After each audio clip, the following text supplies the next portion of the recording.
Let's come to the Lord in prayer once again. Purihin po ang iyong pangalan, o aming Diyos. Dahil ikaw ang Diyos na punong-puno ng kabutihan. At lahat ng aming mga hinihiling ay iyong tinutugon. Lahat, lalo na sa aspeto ng spiritual na pangangailangan pa. Salamat, Panginoon, sa napakaraming bagay na iyong ginawa at tinugon sa amin. Kaya sa oras na ito, Ama, pagpalain mo po kami. Hayaan mo na matanggap muli ang pagtugon ng aming mga kahilingan sa pagpapala mula sa iyong mga salita. Kausapin mo po kami, Ama, at ikaw higit ang maluwalhati sa aming kalagitnaan. Sa pangalan ng Panginoong Hesus. Amen. We'd like to invite you to turn your Bibles in the Gospel of Matthew, chapter 6. Tayo po ay patuloy sa ating pag-aaral in the book of Matthew, and we are now in the 43rd sermon. And I've entitled this morning's sermon, Do Not Be Anxious. Do not be anxious. Chapter 6, verse 25 to 34.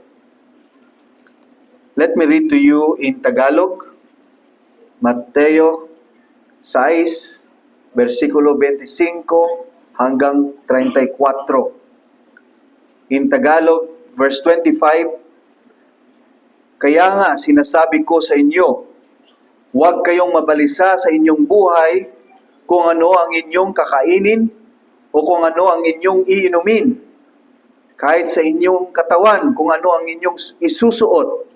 Hindi ba higit ang buhay kaysa pagkain at sa katawan kaysa damit? Tingnan ninyo ang mga ibon sa himpapawid. Hindi sila naghahasik o gumagapas o nag-iimbak man sa mga kamalig. Ngunit pinapakain sila ng inyong Ama na nasa langit. Hindi ba higit na mahalaga kayo kaysa kanila? Sino sa inyo na dahil sa pagkabalisa ay mapapahaba ang kanyang buhay? At bakit kayo nababalisa tungkol sa pananamit? Pansinin ninyo ang mga liryo sa parang kung paano silang lumalaki. Hindi sila gumagawa o umahabi man. Gayon may sinasabi ko sa inyo, kahit si Solomon sa buong kalwalatian niya ay hindi nakapagdamit ng tulad sa isa sa mga ito.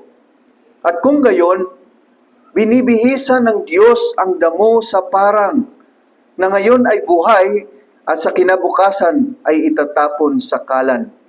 Hindi ba lalo niya kayong bibihisan o kayong maliliit ang pananampalataya?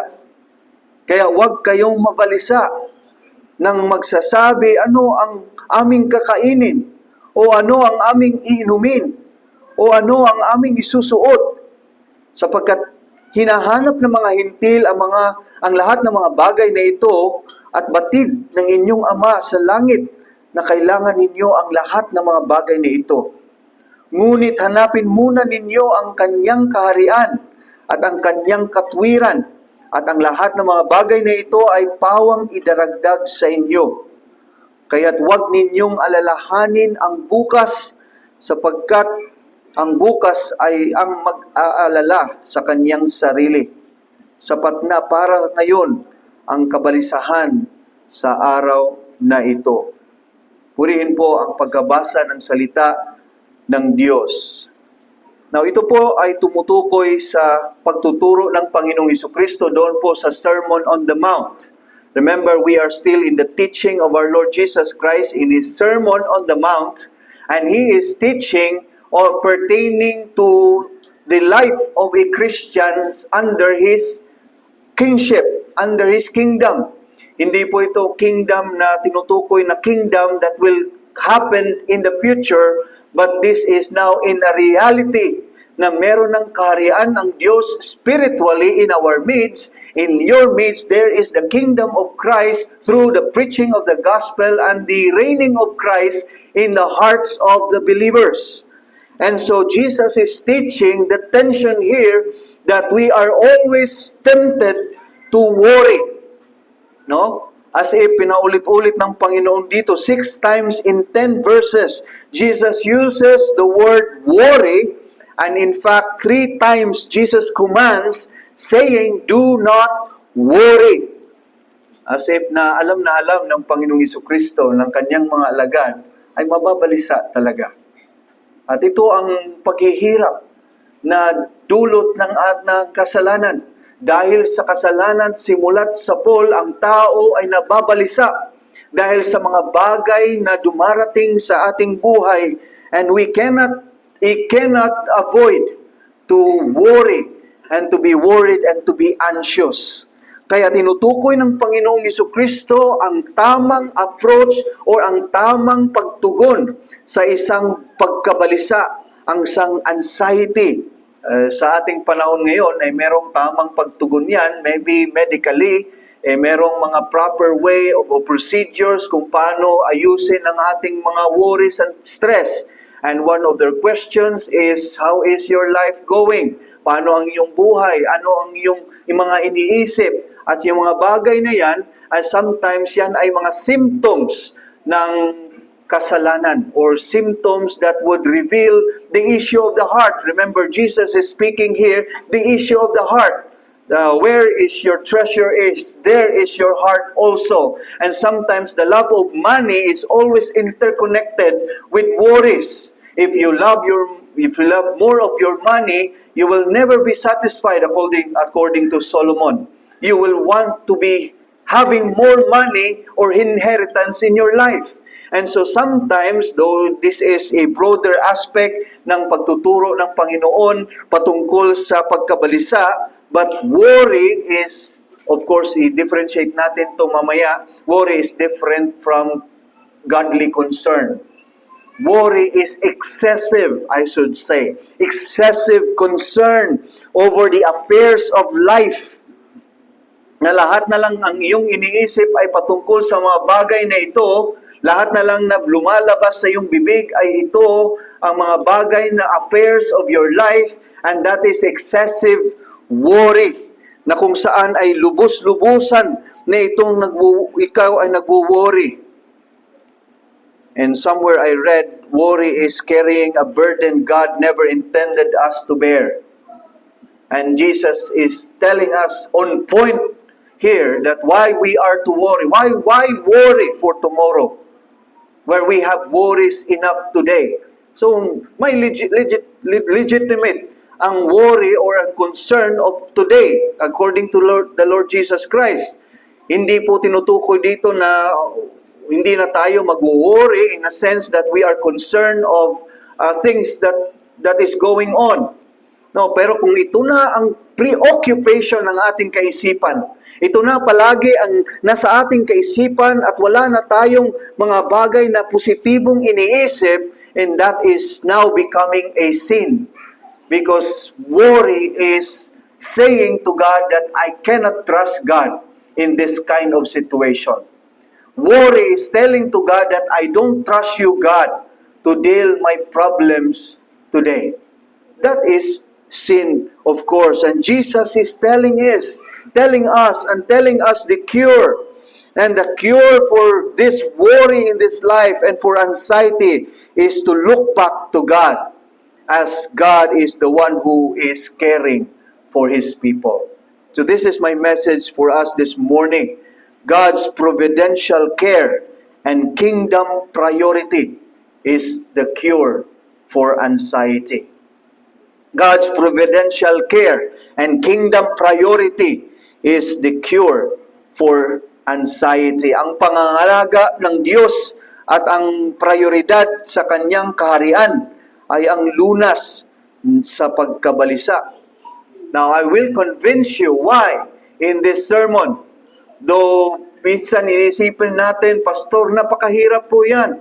Isipin natin ang providential care ng Diyos, sometimes nga natatabunan lang sa isang idlap lang, isang problema lang na dumating sa atin at pamilya, and that can happen. That is true. It is proven na may mga bagay na dumadating sa atin o marahil isang trahedya that can cause us to worry. But again, there is that challenge of our Lord Jesus Christ that you are now living in this kingdom, in my kingdom. This is now the tension that you are going to have. The tension is while you're living here on earth, sa isang madulas, isang maraming problemang mundo, you are to live under my kingdom. You are to live in righteousness. You are to seek the kingdom first in your life. And Jesus is very true in this aspect. So my challenge, as I'm challenging myself and I'm challenging you today, there are two challenges. Number one is trust God's providential care. Pagtiwalaan ang pangangalaga ng ating dakilang Diyos. This is the message of Jesus. Kung meron siyang mensahe dito, you do not worry. You do not worry. Why? Because you are living under my kingdom, and He gives many reasons why we're not to worry. Verse 25.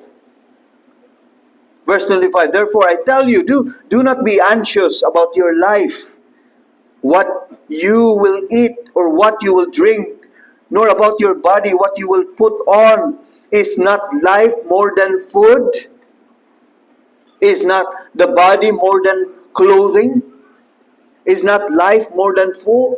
Ang sinutukoy ng Panginoong Hesukristo dito ay ang buhay natin ay mas ang buhay ay mas mahalaga pa sa pagkain. Ang buhay ay mas mahalaga pa sa mga sinusuot natin. At ang tinutukoy na buhay ng Panginoong Hesukristo dito ay ang buhay na walang hanggang buhay kay Kristo Jesus. Hindi tayo kagaya ng mga hintil that they're chasing after these things because their hope is there. The hope is this life, these possessions. But our hope is life to come.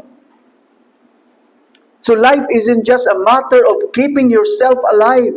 Hindi tayo kagaya ng mga animals na merong kailangan magkaroon ng survival instinct, survival life, na kung para ikaw ay mabuhay, magtrabaho ka, and then you worry about your food for tomorrow and for that, para lang mabuhay. We go beyond this life. Ang ating buhay ay may layunin and something eternal. Dahil yan sa tunay na relationship natin sa ating Panginoong Hesukristo. Jesus said, this is eternal life, that they know you and whom you've sent. John 17:3. Ito ang tunay na buhay.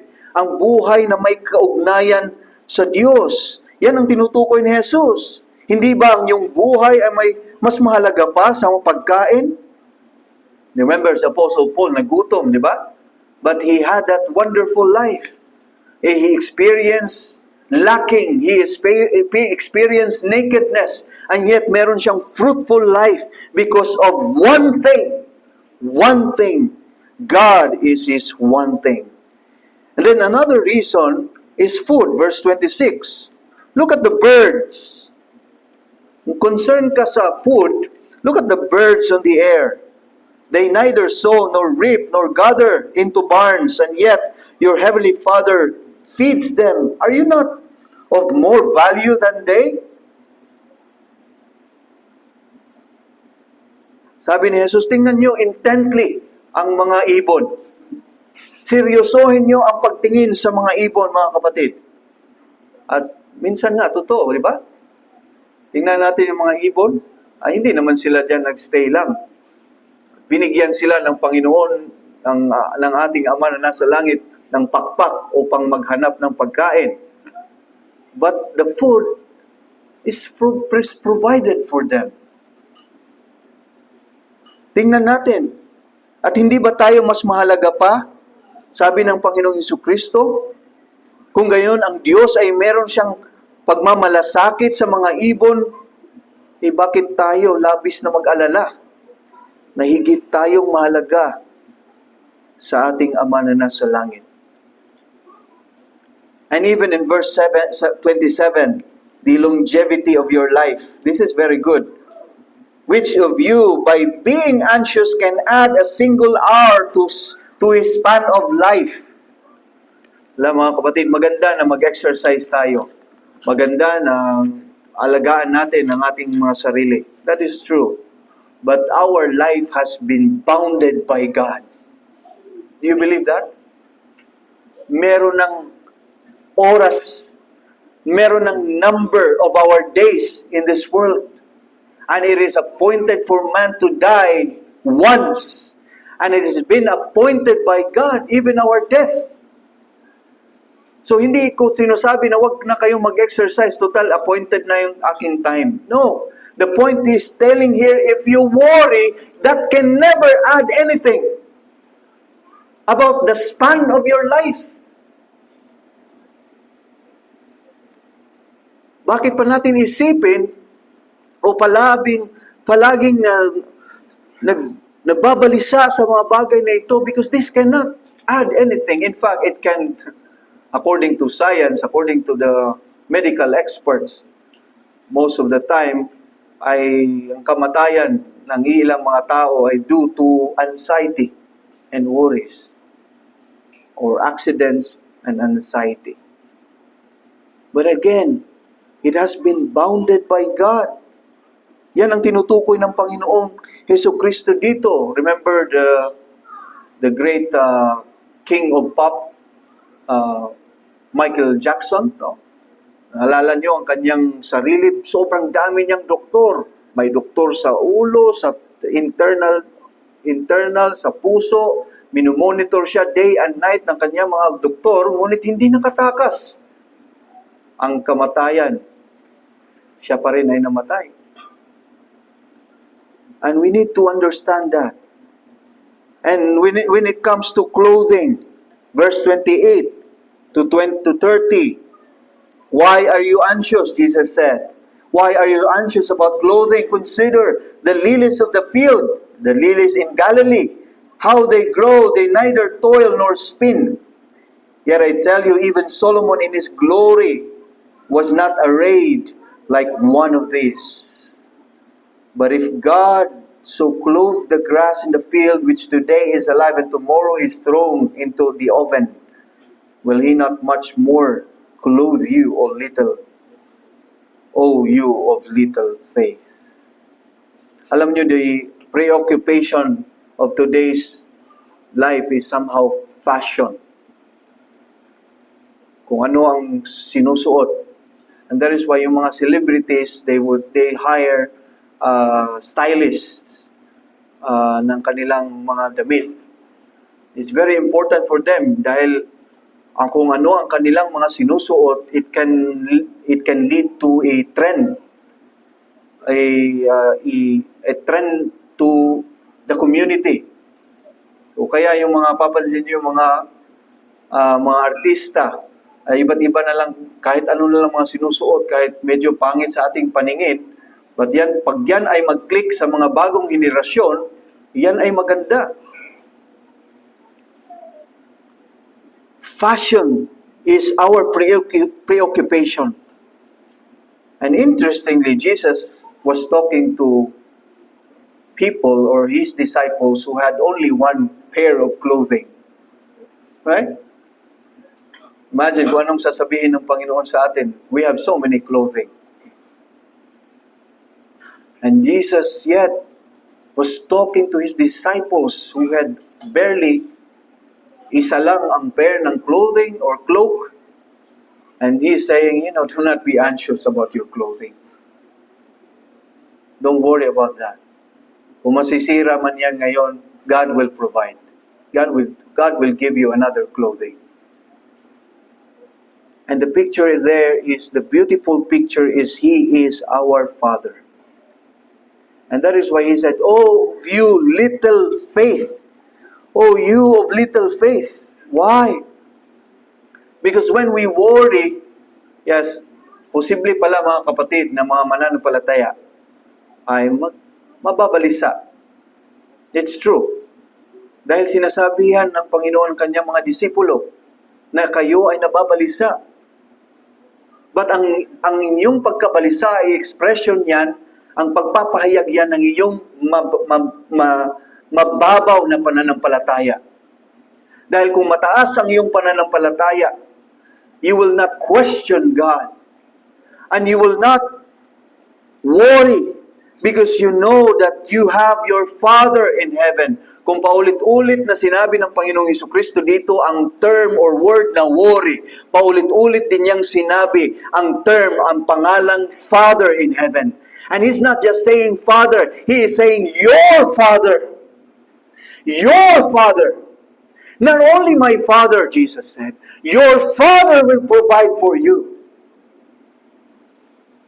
And think of that. And think of that. O you of little faith. This is a gracious rebuke ng ating Ama na nasa langit. There is that Father in heaven who is always available. Remember yung pag-aaral natin sa prayer? The model of prayer? I mentioned to you the preface of our prayer, bago yung petition, Our Father who art in heaven.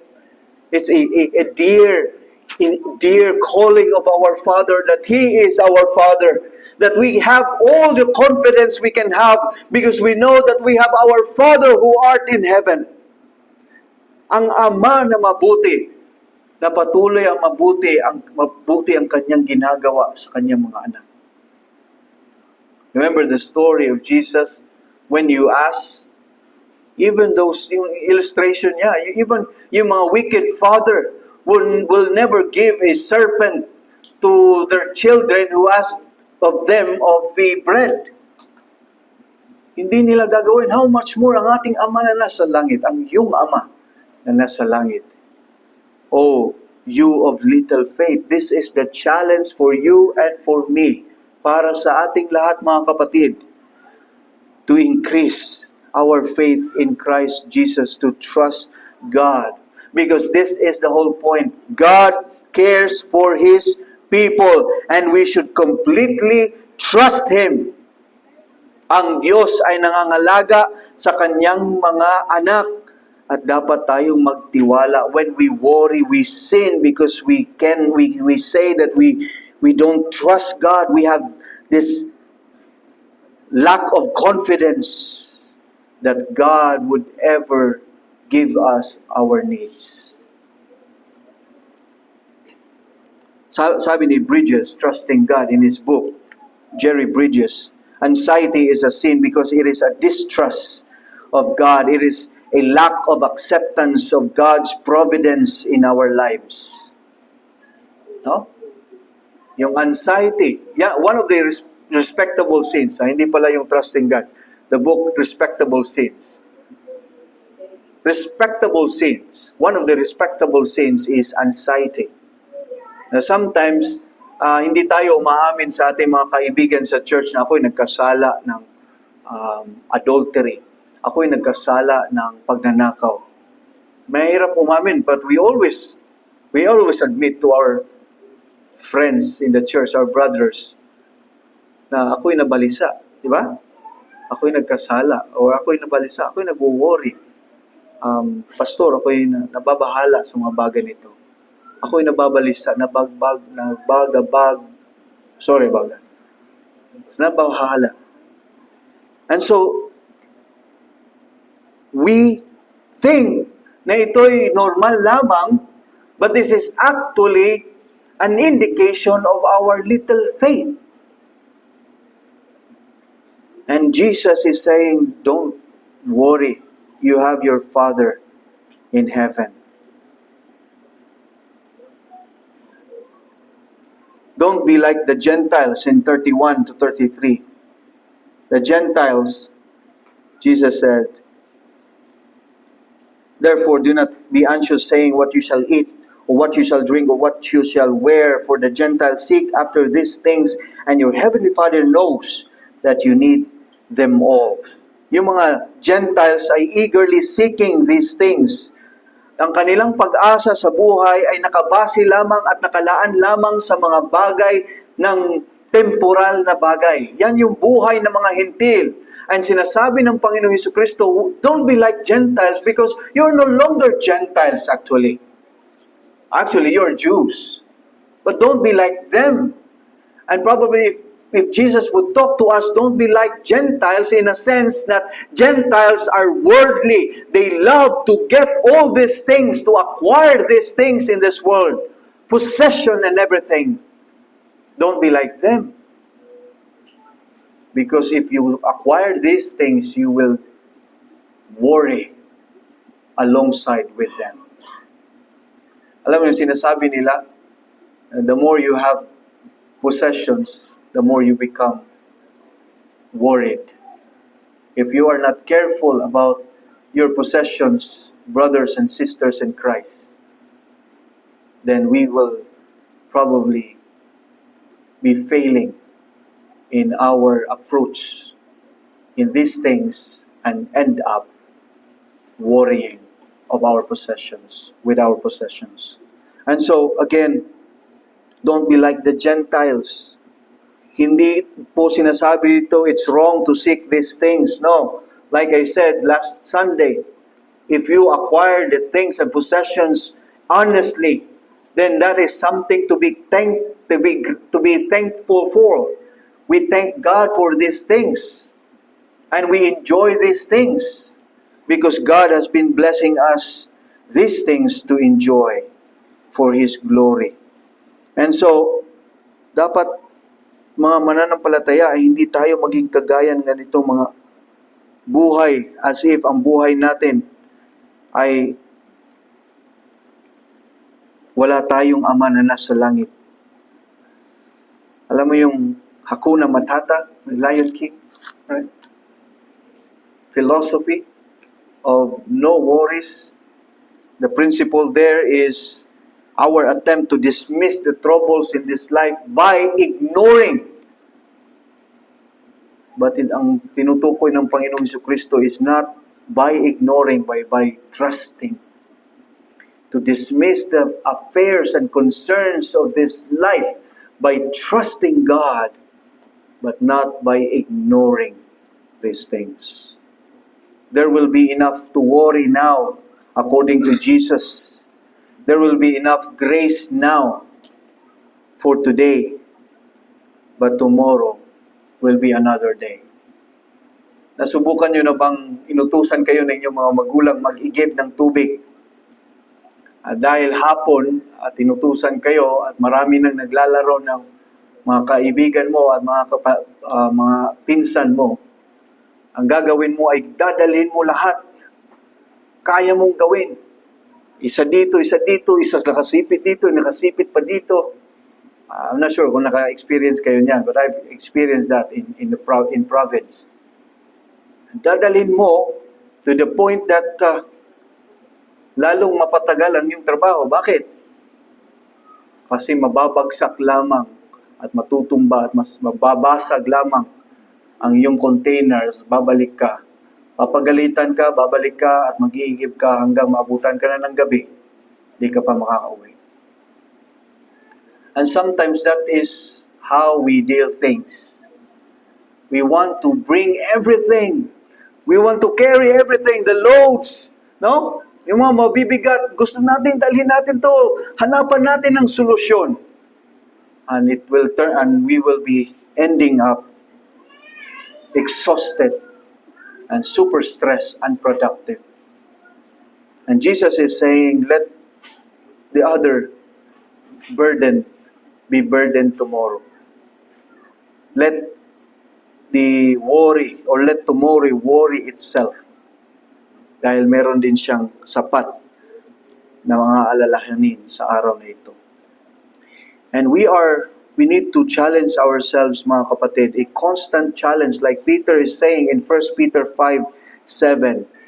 Cast all your anxieties on Him, because He, what? He cares for you. He cares for you. We cast all our cares to God because our God cares. Yan ang mabuting ama. Kung ang iyong anak ay magsasabi at lalapit sa iyo, Tatay, gawin mo nga ito. Anong gagawin mo? And you know in your heart that you can do it. And you know that your sons and daughters are needing your help. And sometimes tayo, kung hindi natin mahal ang ating mga anak, we can just neglect or maybe papalipas lamang. And that also expression of our love. But again, we have our wonderful Father, our good Father who is in heaven. Kaya let us savor the grace and strength God gives you today. Let it lead you to thankfulness. Now, this is my challenge. I'm thinking about the challenge, and I believe I like this challenge, mga kapatid. Hayaan mo, tangkilikin natin ang biyaya at ang lakas na ibinigay ng Diyos sa araw na ito, at hayaan nating akayin tayo ng biyaya at lakas ng Diyos sa pasasalamat.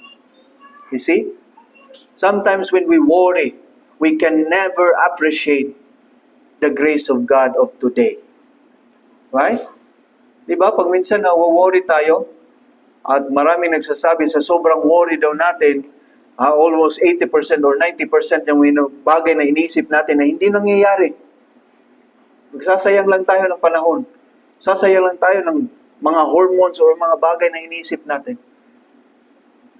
And we can no longer appreciate the present grace of God in our life. The Paul says, day by day we grow in our inner spirit and we appreciate the goodness of God because we are sensitive of His blessing today.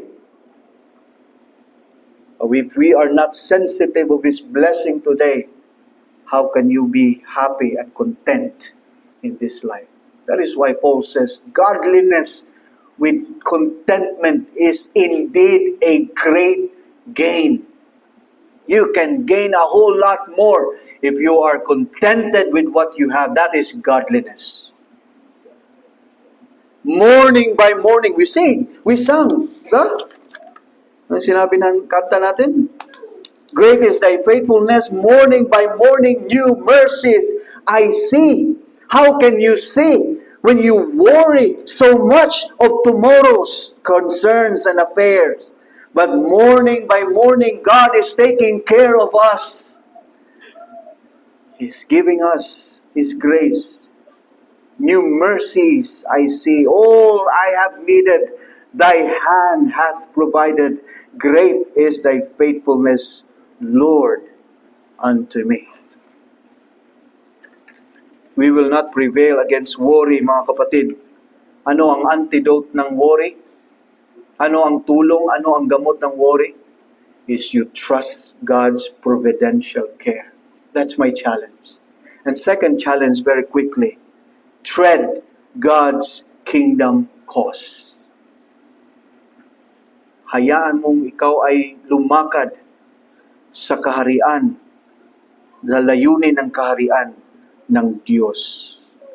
Merong positibong utos ang ating Panginoong Hesukristo at magandang pangako in this text. Di ba?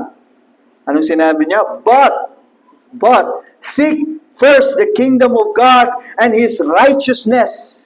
And you know what? All these things will be added unto you. The word there, seek, or jeta, or just to pursue, actively pursue. Parang isang mangangaso, according to some commentary. Isang mangangaso daw na nakatago at naguhuli ng mga ibon, and he's so very focused. His eyes are central to the object. Sa isang ibon. At hindi siya bibitiw sa kanyang mga mata, ihahanda niya ang kanyang lakas, and he's alert. He's being alert, and he's seeking to win the prize. Yan po ang ibig sabihin ng seek dito. And it's not just seeking, but seeking firstly. No? Seeking firstly. Sentro ang kaharian at ang katwiran, ang kabanalan, that is to promote Christ, to let Christ be glorified in our midst, to promote righteousness, to promote holiness, to practice righteousness. These are the things that we are to seek to. And sinasabi dito, firstly, we seek these things. Pwede nating sabihin kasi, I seek these things, no? I seek these things, but not really my top priority. To seek these things is different. It's another story. But to seek these things firstly is also another story. It is one thing to seek, but it's to seek these things as our top priority is another. Meaning, mga kapatid, Jesus is not actually giving us a motivator dito. No? Huwag nating isipin na pag mag-seek tayo sa kaharian ng Diyos, ito ang ating unahin, and they will be a reward as our motivator. Hindi po. Never na nagturo ang Panginoong Jesucristo na naging motibasyon ang kanyang mga material na pagpapala. It is always the result of our faith. It is always the result of our devotedness to God. Jesus is inviting us the weightier matter. And in fact, he is saying, you know what? Seek these things. I make a comparison ganito sa clothing, sa birds, sa lilies, and all those things, the analogy about longevity of your life. But all those things are nothing compared to this one. This is so important. Seek these things in just one verse. Ba? Pansin nyo? Sobrang daming verse kanina just to explain everything. But the verse 31 is seek these things. Seek the kingdom of God first and His righteousness. And this will be the promise of God. The result. It is an invitation to blessedness of life in Christ Jesus. You want to be happy? You want to enjoy life in Christ? We seek God and seek these things. And all these things will be added. Will just be added. It's never a reward, but it's a wonderful promise of God because of His so abundant love and mercy. In a wonderful promise of His care.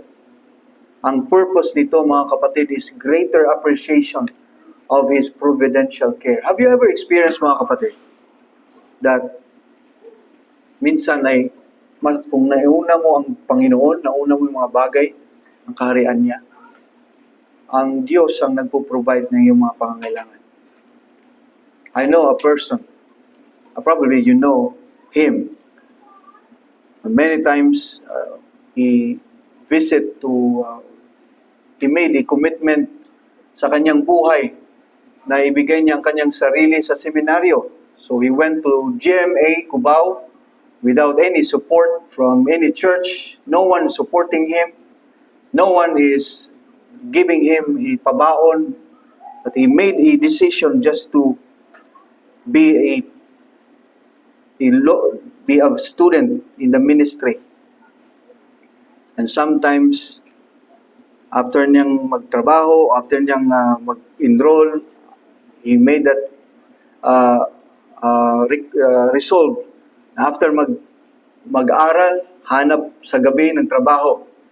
And so he applied so many jobs. Aral, magtrabaho, just to meet his needs. And sometimes there were times that he came short. No money at all. Sometimes kailangan niyang maglakad mula sa Mandaluyong patungong Cubao dahil walang pamasahe just to attend the class in GMA. Sometimes he had to join the street ministry and teach and volunteer doon sa Cubao just to have a meal. And sometimes merong pabaon, a take-out. And this, indeed, the blessing of God, and he is now a pastor of a church. And he's pastoring a church that is faithful also to him. You know, the lasting remedy for worry, mga kapatid, is actually reordered priorities. Let's reorder our priorities. Seek God and His kingdom. And this is the challenge always, to never worry, though sometimes we worry. Let us admit that. I admit I worry. But that is why Jesus is repeating again and again and again and again, remember your Father in heaven. Oh, you of little faith. God cares for you. God loves you. J.C. Ryle writes that Jesus offers us a gracious promise as a remedy against an anxious spirit. He assures us that if we seek first and foremost to have a place in the kingdom of grace and glory, everything that we really want in this world will be given to us as well as our heavenly inheritance. Now, to determine ano itong mga bagay na ito would also be a measurement of our heart. Remember? Huwag nating kung puso natin ay mali, ang treasure natin ay sa mundong ito, di ba? Remember? Yung merong dalawang treasure, saan natin nilalagay? Kung treasure natin is yung possessions, then that is wrong. We will never get those things. And you cannot serve God and mammon. You cannot serve God and money. So my challenge to all of us, prioritize God and His kingdom and His righteousness. Unahin natin ang Diyos at ang Kanyang kaharian at ang Kanyang katuwiran. And when we prioritize God first, everything will fall into place. O mga kapatid, nawa ito ang ating mga buhay na pagsunod sa ating Panginoong Hesukristo. Merong isang batang lalaki na sumunod sa Panginoong Hesukristo sa pananampalataya, and he was a very promising young person, and yet he was very influential because of his father, a businessman. And then siya ay nagprofess sa kanyang pananampalataya, at he made a profession that he would follow Christ, even despising his own inheritance, at even despising his own things, and just to follow him and to be the man of God, the man of Christ, and to serve Christ in the ministry. And so, sabi ng kanyang ama, anak, dapat muna, tinatag mo muna ang iyong buhay sapagkat ikaw ay bata pa. Ginawa mo muna ang dapat mong narapat. Ikaw muna ay magtrabaho at mag-ipon at makapagpundar ng iyong sariling tahanan at iyong lugar. At ikaw ay makapagpundar o makapagbuo ng iyong pamilya upang hindi ka mahirapan. And that is really a very practical advice. And yet, it was an out of anger na sinabi niya na bakit mo tinalikuran ang mga bagay na ito. And sabi ng anak niya, tatay, mali po ang inyong sinasabi. Dahil ang tamang sinasabi ng aking tagapagligtas ay unahin ko ang kanyang kaharian. And all these things will be added unto me. Sino ang ating inuuna, mga kapatid? Inuuna ba natin ang ating sarili? And it's always a temptation to seek our own sake first. But that is our expression of our little faith. Our Father who is in heaven, who loves us and He cares for us of all of these things. May isang panahon, mga kapatid, that I worry a lot, but now I'm no longer worrying anymore. And that is the worry of eternal destiny. Kung meron akong kinakausap dito ngayon, maharahil nababalisa ka kung anong kahihinatnan mo sa hinaharap. And it's a good worry. I tell you, it's a good worry. Be worried. Be worried about your destiny. Friends, children, be worried about your future destiny, your life after death. But being worried will never solve any problem. You need to come and reckon with your sins to the beauty of the gospel of our Lord Jesus Christ. If you are tired, Jesus said, "Come to me, and I will give you rest." Repent of your sins, friends, visitors. Repent of your sins. Lumapit ka sa Panginoon at magsisi ka ng iyong mga kasalanan. At ang Panginoon ang bibigay sa iyo ng isang kapayapaan na hindi maabot at lalampas sa ating kaisipan. Ang kapayapaan kay Kristo Jesus lamang nating matatagpuan. Maybe meron akong tinatanong dito, mga kapatid, kasama sa tanong ng Panginoong Jesucristo. Maybe Jesus can also be asking a deeper question. Is it possible that your worry is an evidence that you don't have a relationship with Christ? It's a good question. Posible ba, mga kapatid, ng ating pagkabalisa, patuloy pagkabalisa ay an indikasyon ng ating pagkawalang relasyon at kaugnayan kay Kristo Jesus? Then I come and I challenge to you right now, come back to Christ. Repent of your sins and believe Him. Bring back and ask God to bring back the joy of your salvation if you are in Christ. At kung ikaw ay wala pa kay Kristo Jesus, manumbalik ka sa Kanya sa pamamagitan ng panalangin.